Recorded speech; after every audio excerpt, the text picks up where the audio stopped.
2012 से दीदी को पहचानती हूँ। जब मैं समूह में जुड़ी थी उस समय दीदी भी समूह में जुड़ी थी और वो भी मुझे सेलेब में मिला करती थी बैठक में। तो सेलेब की बैठक में अक्सर मिला करते थे, तो फिर मेरी और दीदी की अच्छे से पहचान हो गई थी। तब मुझे दीदी के बारे में पता चला कि वो हमेशा अपने आप में ही गुमसुम रहना और अपने काम में ही मगन रहती थी, कि दीदी हमेशा एक निराशाजनक उनके चेहरे पे दिखता था कभी।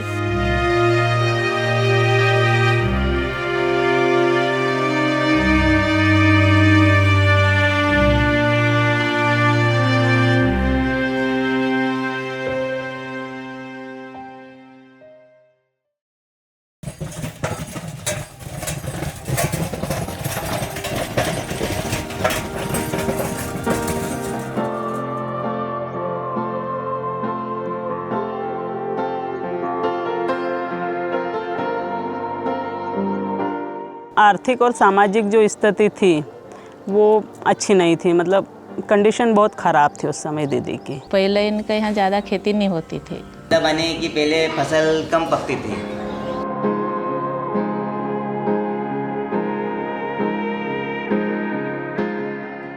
बच्चे के लिए पढ़ाने के लिए पैसे नहीं थे। पहले दीदी 3 साल पहले मजदूरी करती थी खेत में, कड़ी धूप से सुबह से 8 बजे से 6 बजे तक काम करती थी। तो दीदी को कुछ मुनाफा भी नहीं था इतना कि वो कमा सके।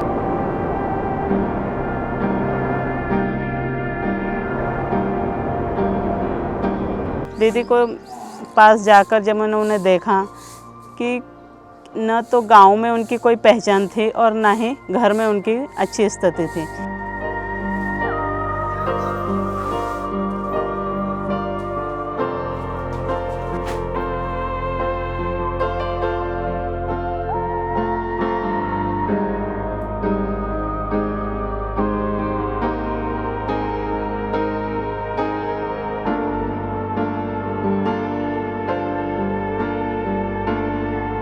रकम नहीं थी हमारे पास, तो वो सेठ के पास गिरवी रख के ना उनके ड्रेस के पैसे भर पाते थे।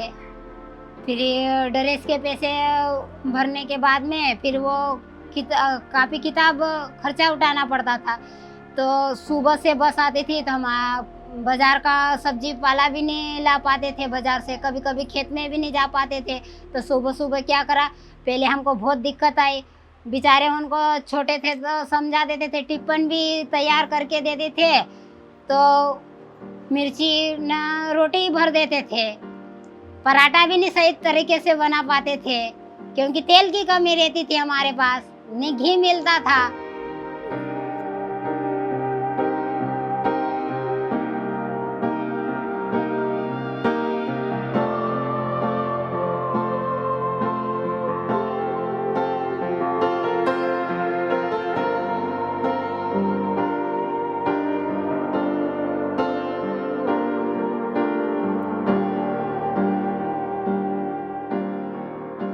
सब अड़ोस पड़ोस के लड़के पढ़ते थे, तो हम सोचे कि हम दो ही बैठ के बात करें कि इनका लड़का इतना ये पढ़ रहे हैं तो अपन भी कहीं कोशिश करके ना, अब हम भी नेट करवाने चाहते। तो फिर हम नेट, उनको हमारा सपना था कि हम इनको भी नेट करवाए।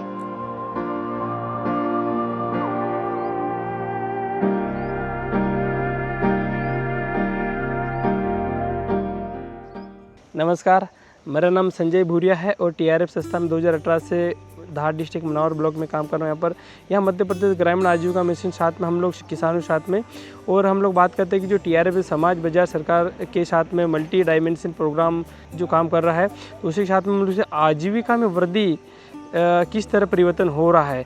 हम लोग यानी कि गवर्नमेंट साथ में जो जीपीडीपी वीपीआरपी के माध्यम से जो सर्वे होकर जो आते हैं, सीधे हम लोग उससे आजीविका मदद जैसे गवर्नमेंट लिंकेजिंग करवाना, शिक्षा स्वास्थ्य बदलाव में परिवर्तन करना। मल्टी डायमेंशन प्रोग्राम जैसे बात करके मछान में तोड़ गया, वेजिटेबल्स हो गया, मार्केटिंग लिंकेज हो गया, और कृषि उद्यमी वाला प्रोग्राम जो हम लोग देख रहे हैं, सीधे ग्रामीण क्षेत्र से कृषि उद्यमी को सिलेक्ट करके उसे उसके आजीविका में वृद्धि, और साथ में ग्राम संगठन की दीदियों का भी उसमें आजीविका वृद्धि के साथ में लोग देख रहे हैं, ताकि अधिक से अधिक किसानों को आजीविका में परिवर्तन किया जाए।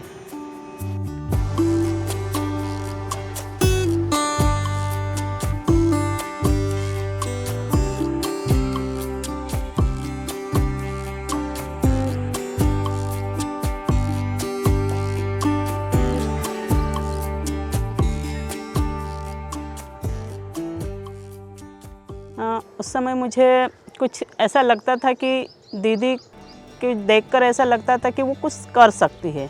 इस तरीके से मुझे हमेशा सोच रहते थे। कच्चा गोबर डालते थे तो वो लगता ही नहीं था, तो फसल एक साल में उड़ती नहीं थी। फिर TRI संस्था आई, फिर हमको केचुआ खाद का प्रशिक्षण दिया। प्रशिक्षण लेने के बाद में हम भी धीरे धीरे सीखे। हम पहले मार्ट में बनाए कि नहीं, हमने प्रशिक्षण तो लिए, सीखे तो सही। फिर हमने एक छोटी सी यूनिट बनाई।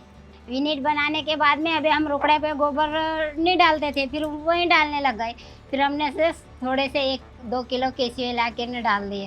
केचुए लाए न डाल दिए उसमें, तो फिर केचुए डालने के बाद में हमारा खाद तैयार हो गए। खाद तैयार हो गए तो फिर उसमें से हमने केचुए बेचे, फिर खाद बेचा तो फिर वहाँ से ये करा। फिर रासायनिक खाद को थोड़ा सा कम बचाया हमने पैसे, नहीं इधर खाद के पैसे भी आ गए। खाद के पैसे आने से हमारे पास पैसे होने लग गए। फिर हम यही खाद हमारे खेतों में भी डालते थे। खेत में डालने के बाद में हमारे पास पैसे हो गए तो चारा नहीं होता था, तो हमने जहाँ 4 मजदूर बुलाते थे वहाँ 2 ही मजदूर बुला के नींदवा दिए। ऐसे करके हमारे पास अभी बड़ी बड़ी डिमांड आने लग गए। थोड़े 10 किलो दे, 1 किलो दे, 5 किलो दे, ऐसे करके पहले देते थे।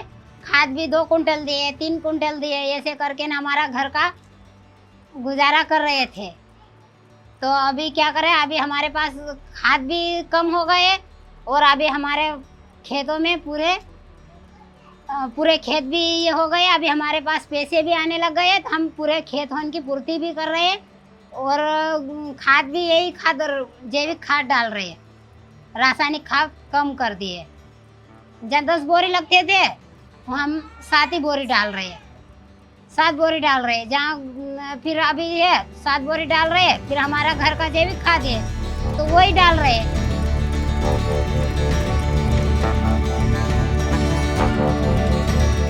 जैसे कि दीदी को TRI से ट्रेनिंग मिली थी, तब कृषि को लेकर ट्रेनिंग मिली थी कि अपने कृषि में किस तरीके से कम लागत में अधिक उपज कैसे वो कर सकते हैं। ऐसा मतलब एक प्रशिक्षण हुआ था जिसमें दीदी ने भी भाग लिया था। उस समय प्रशिक्षण में बताया गया था कि खाद किस तरीके से बनाना है, केचुए कैसे उसमें डालना है, किस तरीके से गोबर इकट्ठा करना है, कैसे ठंडा करके उसको वापस वर्मी कंपोस्ट में डालना है, उसमें और क्या ऐसा डाल सकते हैं। फिर दवाइयों के बारे में प्रशिक्षण मिला था, क्योंकि उस समय जब दीदी की स्थिति वो हमें लगी थी कि वो पढ़ी लिखी नहीं है, तो दूसरा खेती के अलावा वो दूसरा कर नहीं सकते थे। तो उसे इस चीज़ में हमको जोड़ना ज़्यादा उचित लगा कि वो खेती को ही एक अपना अच्छे से व्यवसाय बना लें।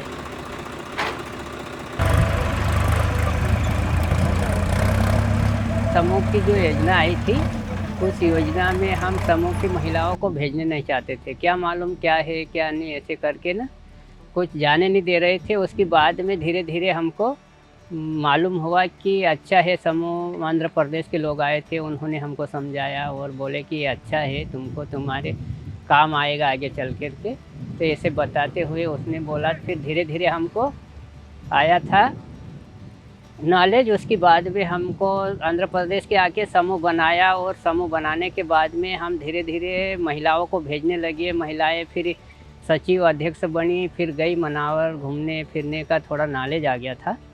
और नॉलेज आने के बाद में बहुत अनुभव हो गया था उनको कि समूह के माध्यम से हमको कुछ तो लाभ है करके ना, ऐसा करके फिर वो अच्छे से करने लगे। तो अभी उसके माध्यम से हम बहुत आगे गए। हम 3-4 संस्था से जुड़े हुए हैं, TRI से, DSC संस्था से और अपने समूह के माध्यम से सब दूर जुड़ गए हैं और सब दूर अच्छा फ़ायदा मिल रहा हमको।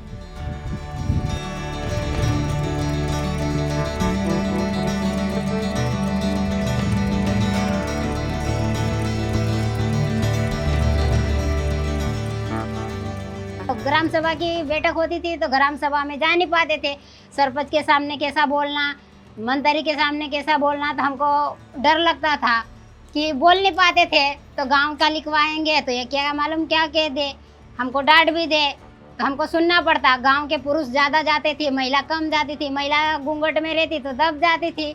तो महिला जा नहीं पाती थी, बोल नहीं पाती थी। फिर धीरे धीरे हमने 1 बार गए, 2 बार गए, फिर हमारे सर आए, सब मैडम ने आई, तो फिर पल्लवी मैडम ने भी बोला कि आपको डरने की बात कहीं नहीं। संजय सर ने भी बोला कि डरने की बात नहीं दीदी, वो भी तो अपने ही जैसे है कि ये थोड़ी करेंगे कि आपको डांटेंगे नहीं, कहीं नहीं करेंगे। फिर अभी थोड़े से हम होशियार हो गए तो फिर चौकीदार को बोल देते कि भाई आज ग्राम विकास पूरे गांव की 1 साल में 1 बनेंगे। तो फिर हम धीरे धीरे ऐसे करके ना हमारे मुद्दा, पहले गांव का मुद्दा लिखवाते थे, समूह का मुद्दा लिखवाते थे। तो फिर सब हमारे सर लोग भी आते थे, आए, सब टीम में बैठ जाते थे कि 4 जन उस मोहल्ले में, 4 जन उस मोहल्ले में, 4 जन उस मोहल्ले में, फिर सब बढ़ जाते थे। तो फिर कि वहाँ का मुद्दा अलग लाते, वहाँ का मुद्दा अलग लाते, वहाँ का मुद्दा। फिर हम क्या करते, सरपंच मंत्री को बुलाते। सरपंच मंत्री को बुलाने के बाद में फिर उसमें सब दीदियाँ इकट्ठी होके फिर उसमें मुद्दा, जो भी मुद्दा हमारा आएंगे गांव का, वो मुद्दा उसमें लिखवाए।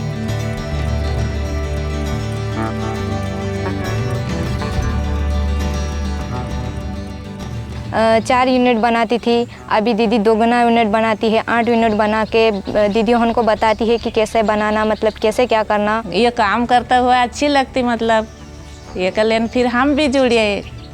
अभी केचुए के बारे में बहुत नॉलेज आएगा तो गांव ये खाद बढ़ाओ तो लाभ मिलेगा। अभी जो जैविक खाद वो डालने लगा, जो ये बनाने से, तो अच्छा लाभ उसको मिल रहा है। तो अभी 4-5 साल से वो बढ़िया हो गया। समाज के स्तर पे दीदी का मान सम्मान बढ़ा है। आज ग्राम सभाओं में दीदी जा रही है, सरपंच सचिवों से बातचीत कर रही है। हमारे समूह का नाम माँ दुर्गा, उसमें मैं अध्यक्ष हूँ। हमारे ग्राम संगठन का नाम जय गुरुदेव, उसमें मैं अध्यक्ष हूँ। और हमारे संकुल संगठन का नाम आदिशक्ति मनावरण, उसमें मैं उपाध्यक्ष हूँ। और पंचायत चिकली और पोस्ट बालीपुर, तहसील मनावर, जिला धार, मध्य प्रदेश की राजधानी भोपाल।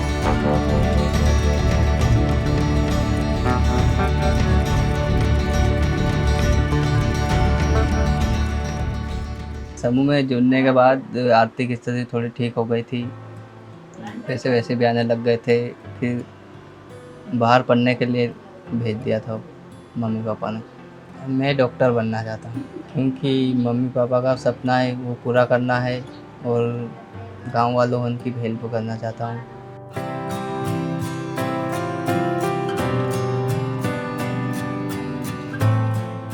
मैं मेरी बड़ी अम्मी को देखती हूँ तो मेरे को भी ऐसा लगता है कि मैं भी खेती करूँ, लेकिन मेरे को खेती बहुत पिछड़ी हुई लगती थी। लेकिन बड़ी अम्मी जब से समूह में जुड़ी और उनकी आर्थिक स्थिति सुधरी है ना, तब से मैं भी करना चाहती हूँ खेती, पढ़ाई के साथ साथ में।